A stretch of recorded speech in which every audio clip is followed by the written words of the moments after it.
ಜೈ ಭುವನೇಶ್ವರಿ. ನಮಸ್ತೆ ಕರ್ನಾಟಕ. ನಾನು ನಿಮ್ಮ ಮನೆ ಮಗಳು ಗೀತಾ.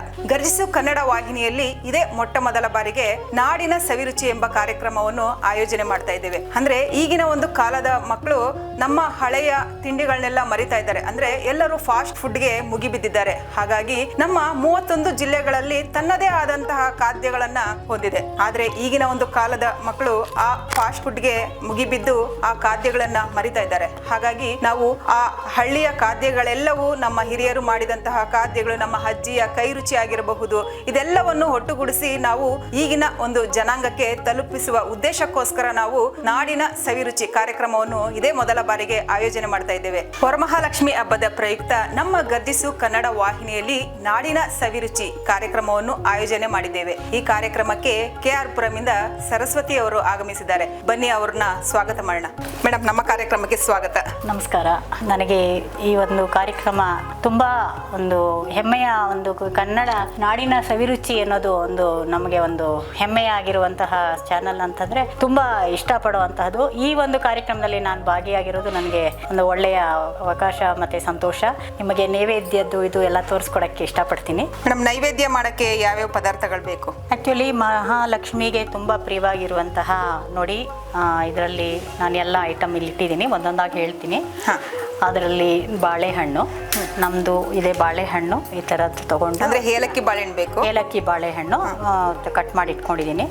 ಮತ್ತೆ ಇದು ತೆಂಗಿನ ತುರಿ ಇಟ್ಕೋಬಹುದು, ಇಲ್ಲ ಕೊಬ್ಬರಿ ಇಟ್ಕೋಬಹುದು, ಏಲಕ್ಕಿ ಪುಡಿ, ತುಪ್ಪ, ಮತ್ತೆ ಸಕ್ಕರೆ, ಮತ್ತೆ ಹಾಲು, ಖರ್ಜೂರ, ಗೋಡಂಬಿ, ದ್ರಾಕ್ಷಿ, ಮೊಸರು, ಮತ್ತೆ ನಮಗೆ ಇದು ಜೇನುತುಪ್ಪ.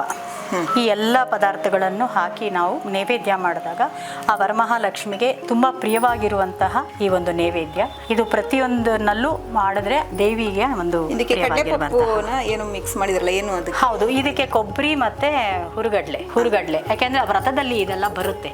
ಆ ವ್ರತದಲ್ಲಿ ಇದನ್ನೆಲ್ಲ ಹೇಳಿನೇ ನೈವೇದ್ಯ ಮಾಡ್ಬೇಕಂತ ಹೇಳಿ ಆ ಲಕ್ಷ್ಮಿಗೆ ಪ್ರಿಯವಾಗಿರುವಂತದ್ದು. ಇದನ್ನಿಷ್ಟನ್ನು ಮಾಡಿ ನಾವು ದೇವಿಗೆ ಒಂದು ನೈವೇದ್ಯ ಮಾಡ್ಬೇಕು. ವರಮಹಾಲಕ್ಷ್ಮಿ ಸುಪ್ರತನ್ನ ವರದೋ ಭವಂತು. ಈಗ ಮಹಾಲಕ್ಷ್ಮಿ ನೈವೇದ್ಯ ಹೇಗೆ ಮಾಡಬೇಕು ಅಂತ ಹೇಳ್ತೀನಿ ನೋಡಿ. ಸ್ಟವ್ ಹತ್ತಿಸ್ಕೊಳ್ಬೇಕು. ಸ್ಟವ್ ಹತ್ತಿಸ್ಕೊಂಡು ಒಂದು ಬಾಣಲೆ ತಗೊಳ್ಳಿ. ಇದರಲ್ಲಿ ಫಸ್ಟು ನಾವು ತುಪ್ಪ ಹಾಕ್ಕೋಬೇಕು. 1 ಸ್ಪೂನ್ ತುಪ್ಪ ಹಾಕ್ಕೊಳ್ಳಿ. 1 ಸ್ಪೂನ್ ಸಾಕಾಗುತ್ತಾ? 1 ಸ್ಪೂನ್ ತುಪ್ಪ ಹಾಕ್ಕೊಂಡು ಫಸ್ಟು ನಾವು ಇಲ್ಲಿ ನಾವು ತಗೊಂಡಿರುವಂತಹ ಈ ಇದನ್ನು ಹುರ್ಕೋಬೇಕು. ಏನದು? ತೆಂಗಿನಕಾಯಿನ ಅಂದ್ರೆ ಅದನ್ನ ಮೊದಲೇ ಹುರ್ಕೊಂಡು ಏನಾದ್ರೂ ಪುಡಿ ಮಾಡಿ ಇಟ್ಕೊಂಡಿದ್ದೀರಾ? ಫಸ್ಟ್ ತುರ್ದು ಇಟ್ಕೊಂಡಿರೋದು. ಅದನ್ನ ಯಾವತ್ತು ನಾವು ಸ್ವಲ್ಪ ಹುರಿಬೇಕು. ಇದನ್ನ ಹುರಿದು ಹಸಿ ಇರುತ್ತೆ, ಅದನ್ನ ಸ್ವಲ್ಪ ಹುರಿದು ಮಾಡಿ. ಅಂದ್ರೆ ನೀವು ಇವಾಗ ಏನೇನ್ ಪದಾರ್ಥ ತೋರಿಸಿದ್ರು ಅದೆಲ್ಲವನ್ನು ನಾವು ಹುರ್ಕೊಬೇಕಾ? ಸ್ವಲ್ಪ ಹುರಿದು ಹಾಕಿದ್ರೆ ಅದು ಚೆನ್ನಾಗಿ ಬರುತ್ತೆ, ರುಚಿ ಚೆನ್ನಾಗಿರುತ್ತೆ. ಮತ್ತೆ ಇದೆಲ್ಲ ದೇವರಿಗೆ ನೈವೇದ್ಯ ಯಾಕೆ ಮಾಡ್ತೀವಿ ಅಂದ್ರೆ ನಮ್ಮ ಆರೋಗ್ಯನೂ ತುಂಬಾ ಚೆನ್ನಾಗಿರುತ್ತೆ. ಆರೋಗ್ಯ ಭಾಗ್ಯ ಹೇಗೆ ಅಂತಂದ್ರೆ ನಮ್ಮ ಮನೆ ಅಡಿಗೆನಲ್ಲಿ ಇಂಥ ಒಂದು ಡ್ರೈ ಫ್ರೂಟ್ಸು, ತೆಂಗಿನಕಾಯಿ, ನೇಚರಲ್ ಪ್ರಕೃತಿಯಲ್ಲಿ ಏನು ಬಂದಿರುವಂತಹ ಅದೇ ಒಂದು ಪದಾರ್ಥ ನಾವು ಹೆಂಗೆ ಉಪಯೋಗಿಸಿ ನಾವು ಮಾಡಿದ್ರೆ ಅಷ್ಟು ಚೆನ್ನಾಗಿರುತ್ತೆ. ಈಗ ಹುರ್ಕೊಂಡಿದ್ದಾಗಿದೆ, ಇದನ್ನ ಒಂದು ಕಡೆ ಇದನ್ನ ಬೇರೆದಕ್ಕೆ ಹಾಕ್ಬೇಕಾ? ಹೌದು, ಒಂದು ತಟ್ಟೆ ಕೊಡಿ. ಇದಕ್ಕೆ ಹಾಕ್ಬೋದಾ? ಹಾಂ, ಇದಕ್ಕೆ ಈಗ ನೋಡಿ ಇದನ್ನ ಒಂದು ತಟ್ಟೆಗೆ ಬಗ್ಗಿಸ್ಕೊಳ್ತೀನಿ.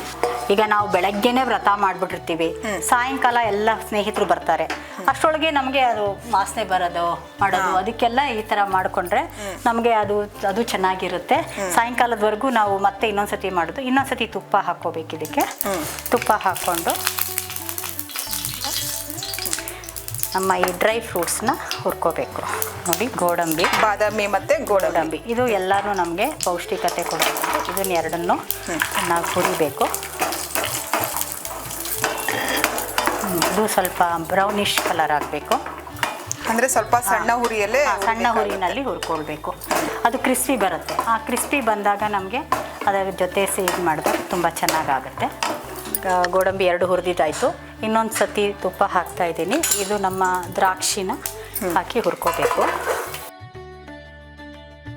ನೋಡಿ, ಇದು ಖರ್ಜೂರನ ಕೂಡ ಸ್ವಲ್ಪ ಅದನ್ನು ಹುರ್ಕೊಬೇಕಾ? ಯಾಕೆ ಅಂದರೆ ಅದರಲ್ಲಿ ಕೆಲವು ಟೈಮಲ್ಲಿ ಹುಳು ಇರುತ್ತೋ ಇಲ್ಲೇನಿರುತ್ತೋ ಯಾವುದಕ್ಕೂ ನಾವು ಪ್ರಿಕಾಷನ್ ಲೆವೆಲ್ ತಗೊಳ್ಬೇಕು. ಬ್ಯಾಕ್ಟೀರಿಯಾ ಅದು ಜಾಗ್ರತೆ ತಗೊಂಡಾಗ ಇದನ್ನೆಲ್ಲಾನು ಬಿಸಿ ಮಾಡಿದಾಗ ಏನೇ ಆದರೂ ಅಗ್ನಿದೇವನ ಒಂದು ಕೃಪಾ ಕಟಾಕ್ಷದಿಂದ ನಮಗೆ ಪ್ರತಿಯೊಂದು ಆರೋಗ್ಯ ಚೆನ್ನಾಗಿರುತ್ತೆ.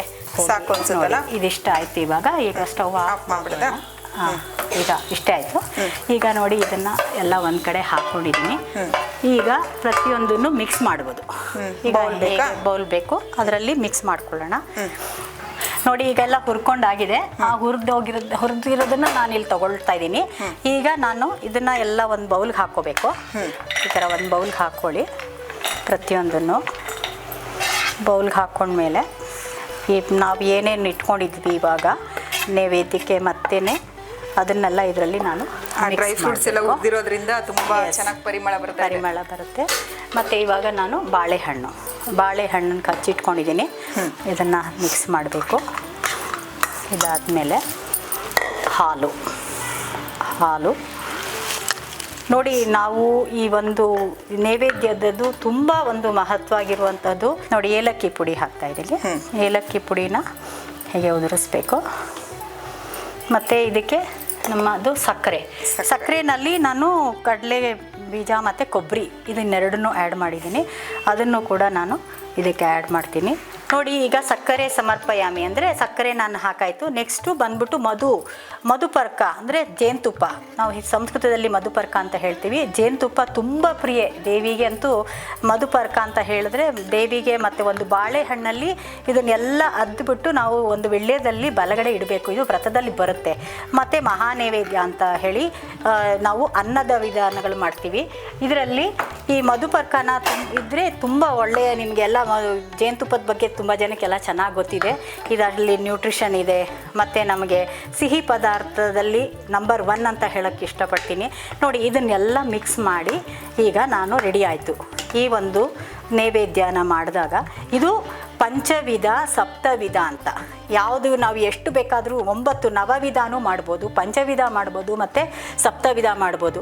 ಇದು ನಾವು ದೇವಿಗೆ ನೈವೇದ್ಯ ಮಾಡುವಂತಹ ರೆಡಿಯಾಗಿರೋದೀಗ ನಾವು ಪೂಜೆ ಮಾಡಲಿಕ್ಕೆ ಕೂಡ ರೆಡಿ ಆಗ್ತೀವಿ. ನಾವು ಈಗ ವ್ರತನ ಎಲ್ಲ ಶುರು ಮಾಡ್ಕೊಳ್ಳೋದಕ್ಕೆ ಈಸಿ ಆಗುತ್ತೆ. ನೋಡಿ ಇವಾಗ ರೆಡಿಯಾಗಿದೆ ನೈವೇದ್ಯಕ್ಕೆ. ಈಗ ಸರ್ವಿಂಗ್ ಬೌಲಲ್ಲಿ ಹಾಕಿ ನಾವು ನಿಮಗೆ ಕೊಡ್ತೀವಿ. ಸರ್ವಿಂಗ್ ಬೌಲ್ ಬೇಕಾ? ಹಾಂ ಕೊಡಿ. ಇವಾಗ ನೋಡಿ ಇದರಲ್ಲಿ ನಾವು ಈಗ ಸರ್ವ್ ಮಾಡ್ತೀನಿ. ನೋಡಿ ಎಷ್ಟು ಎಲ್ಲ ಡ್ರೈ ಫ್ರೂಟ್ಸು ಅಮೃತವಾಗಿರುವಂತಹ ಒಂದು ನೈವೇದ್ಯ ಇದು. ಅದು ದೇವಿಗೂ ಅಮೃತ, ನಮಗೂ ಅಮೃತ, ನಮ್ಮ ಆರೋಗ್ಯಕ್ಕೂ ಅದು ಒಳ್ಳೆಯ ಒಂದು ಇದು ಹೇಳ್ಬೋದು. ಅದಕ್ಕೆ ನಾವು ಪ್ರತಿಯೊಂದು ವರ್ಷದಲ್ಲೂ ವರ್ಷ ಯಾಕೆ ಹಬ್ಬ ಮಾಡಬೇಕು ಅಂತ ಹೇಳ್ತೀವಿ ಅಂದರೆ ವರ್ಷವೂ ಇದೆಲ್ಲ ನಮ್ಮ ಆರೋಗ್ಯನ ಕಾಪಾಡಿಕೊಂಡು ನೆಮ್ಮದಿಯ ಜೀವನ ನಡೆಸ್ಕೊಳ್ಳೋದಕ್ಕೆ ನಮ್ಮ ಭಾರತೀಯ ಸಂಸ್ಕೃತಿಯಲ್ಲಿ ಮಾಡಿರುವಂತಹ ಪದ್ಧತಿ ಇದು. ವೇದ ಋಷಿಗಳು ಇವರೆಲ್ಲ ನಮಗೆ ಇದೆಲ್ಲ ತೋರಿಸ್ಕೊಟ್ಟೋದೇನು ಅಂದರೆ ಸುಲಭವಾಗಿರುವಂತಹ ಜೀವನ ನಾವು ಕಷ್ಟ ಮಾಡ್ಕೊಳ್ಬಾರ್ದು, ಸುಲಭವಾಗಿರ್ಬೋದು, ಆರೋಗ್ಯವಾಗಿರಬೇಕು. ಅದು ಆರೋಗ್ಯವಾಗಿರುವಂತಹ ರುಚಿಕರವಾಗಿರುವಂತಹ ನೈವೇದ್ಯ ಮಾಡಿ ನಾವು ಕೂಡ ಸ್ವಾದ ಮಾಡ್ಬೋದು ಅಂತ ಹೇಳ್ತಾ ಇವತ್ತು ನೋಡಿ ರೆಡಿಯಾಗಿದೆ. ಈಗ ನಾನು ದೇವಿಗೆ ನೈವೇದ್ಯ ರೆಡಿಯಾಗಿದೆ. ಆದರೆ ಪೂಜೆನ ಒಂದು ಹಾಡಿನಿಂದ ಮುಖಾಂತರ ಹೇಗೆ ಅಂತ ಹೇಳಿ ನಾನು ಮಾಡ್ತೀನಿ. ಅದನ್ನು ಪ್ರತಿಯೊಬ್ಬರು ನೀವು ಕೇಳಿ. ಶ್ರೀವರಲಕ್ಷ್ಮೀ ನಮಸ್ತುಭ್ಯಂ ವಸುಪ್ರದೇ. ಶ್ರೀವರಲಕ್ಷ್ಮೀ ನಮಸ್ತುಭ್ಯಂ ವಸುಪ್ರದೇ. ಶ್ರೀ ಸಾರಸಪದೇ ರಸಪದೇ ಸಪದೇ ಪದೇ ಪದೇ. ಶ್ರೀವರಲಕ್ಷ್ಮೀ ನಮಸ್ತುಭ್ಯಂ.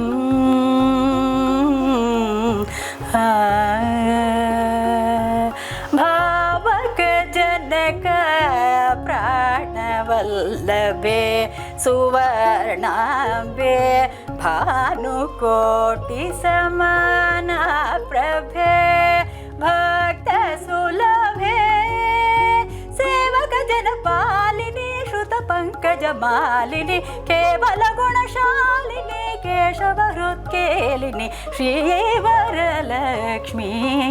ನಮಸ್ತುಭ್ಯಂ ವಸುಪ್ರದೇ.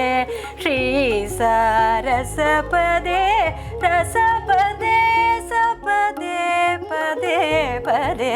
ಶ್ರೀವರಲಕ್ಷ್ಮೀ ನಮಸ್ತುಭ್ಯಂ.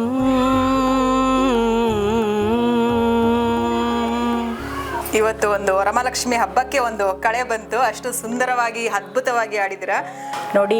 ನಾವು ಇವತ್ತು ನಾಡಿನ ಸವಿರುಚಿನಲ್ಲಿ ಈ ಒಂದು ಸಪ್ತ ಅಮೃತವನ್ನು ದೇವಿಗೆ ನೈವೇದ್ಯ ಮಾಡಿದ್ವಿ, ಮತ್ತು ಹಾಡಿನ ಮುಖಾಂತರ ಒಂದು ಪೂಜೆಯೂ ಆಯಿತು. ಹಾಗೆ ನಮಗೂ ಒಂದು ಶಕ್ತಿ ಬೇಕಲ್ಲ, ಮತ್ತೆ ಇನ್ನೊಂದು ಕೆಲಸ ಮಾಡಬೇಕು ಅಂತ ಅಂದರೆ ಒಂದು ಶಕ್ತಿ ಬೇಕು. ಆ ನೈವೇದ್ಯ ಅದನ್ನು ತಿಂದರೆ ನಮ್ಗೆ ಇನ್ನೂ ಮತ್ತೆ ಮತ್ತೆ ನಮ್ಮ ಶಕ್ತಿ ವೃದ್ಧಿ ಆಗುತ್ತೆ. ಹಾಗಾಗಿ ಮೇಡಮ್, ನಾನು ಇವತ್ತು ಮಾಡಿಕೊಟ್ಟಿರುವಂತಹ ಸಪ್ತಾಮೃತನ ನೀವು ರುಚಿ ಮಾಡಿ ಹೇಗಿದೆ ಅಂತ ಹೇಳಿ. ಖಂಡಿತ, ಯಾಕಂದರೆ ದೇವಿಗೆ ನೈವೇದ್ಯ ಮಾಡಾಯಿತು. ಇವಾಗ ನಾನು ಸೇವಿಸ್ತೀನಿ. ಚೆನ್ನಾಗೇ ಇರುತ್ತೆ, ಯಾಕಂದರೆ ದೇವಿಗೆ ನೈವೇದ್ಯ ಮಾಡಿದ್ಮೇಲೆ ಚೆನ್ನಾಗೇ ಇರುತ್ತೆ, ತುಂಬ ಚೆನ್ನಾಗಿರುತ್ತೆ. ತಾಯಿ ವರಮಹಾಲಕ್ಷ್ಮಿ ಅನುಗ್ರಹಂ ಪ್ರಾಪ್ತಿರಸ್ತು. ತುಂಬ ಚೆನ್ನಾಗಿದೆ, ಯಾಕಂದರೆ ಡ್ರೈ ಫ್ರೂಟ್ಸ್ ಎಲ್ಲ ಹಾಕಿರೋದ್ರಿಂದ ನಿಜಕ್ಕೂ ನಾವು ಉಪವಾಸ ಇರ್ತೀವಲ್ಲ, ಒಂದು ಬಟ್ಲು ತಿಂದ್ಬಿಟ್ರೆ ಫುಲ್ ಎನರ್ಜಿಯಾಗಿ ಹಬ್ಬನ ಆರಾಮಾಗಿ ಮಾಡ್ಬೋದು. ನೀವು ಮನೇಲಿ ಮಾಡ್ಕೊಳ್ಳಿ. ನೋಡಿ, ತುಂಬ ಸುಲಭ, ಯಾರು ಬೇಕಾದ್ರೂ ಮಾಡ್ಬೋದು, ನಿಮ್ಮ ಮಕ್ಕಳು ಮಾಡ್ಬೋದು, ಯಾರು ಬೇಕಾದರೂ ಮಾಡುವಂತಹ ಒಂದು ಸುಲಭವಾಗಿರುವಂತಹ ದೇವಿಗೆ ಪ್ರಿಯವಾಗಿರುವಂತಹ ನೈವೇದ್ಯ. ಎಲ್ಲರೂ ಮಾಡಿ ಆನಂದವಾಗಿರಿ. ವರಮಹಾಲಕ್ಷ್ಮಿ ಹಬ್ಬದ ಶುಭಾಶಯಗಳು ಎಲ್ಲರಿಗೂ. ಎಲ್ಲ ವೀಕ್ಷಕರಿಗೂ ವರಮಹಾಲಕ್ಷ್ಮಿ ಹಬ್ಬದ ಶುಭಾಶಯಗಳು.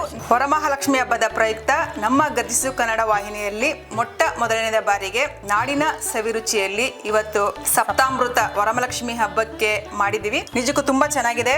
ತಾವೆಲ್ಲರೂ ವರಮಹಾಲಕ್ಷ್ಮಿ ಹಬ್ಬನ ಆಚರಿಸಿ. ಎಲ್ಲರಿಗೂ ವರಮಹಾಲಕ್ಷ್ಮಿ ಹಬ್ಬದ ಶುಭಾಶಯಗಳು. ಹಾಗೆ ಸರಸ್ವತಿ ಮೇಡಮ್ ಅವರು KR ಪುರಂ ಇಂದ ಇವತ್ತು ನಮ್ಮ ಒಂದು ಕಾರ್ಯಕ್ರಮಕ್ಕೆ ಬಂದು ಇಷ್ಟೊಂದು ಸುಲಭವಾದಂತಹ ದೇವಿಗೆ ಪ್ರಿಯವಾದಂತಹ ನೈವೇದ್ಯನ ಮಾಡೋದು ಹೇಗೆ ಅಂತ ತೋರಿಸ್ಕೊಟ್ಟಿದ್ದಾರೆ. ಅವರಿಗೂ ಕೂಡ ಧನ್ಯವಾದಗಳು. ಧನ್ಯವಾದಗಳು ಮೇಡಮ್. ಎಲ್ಲರಿಗೂ ವರಮಹಾಲಕ್ಷ್ಮಿ ಹಬ್ಬದ ಶುಭಾಶಯಗಳು. ಮತ್ತು ಇದನ್ನು ಮಕ್ಕಳಿಗೆ ಕೊಡಬೇಕಂದ್ರೆ ನಾವು ಇದು ಒಂದು ಚಾಕ್ಲೇಟ್ ಪೌಡ್ರ್ ಇದೆ, ಅದನ್ನು ಮಿಕ್ಸ್ ಮಾಡಿ ಕೊಡ್ಬೋದು.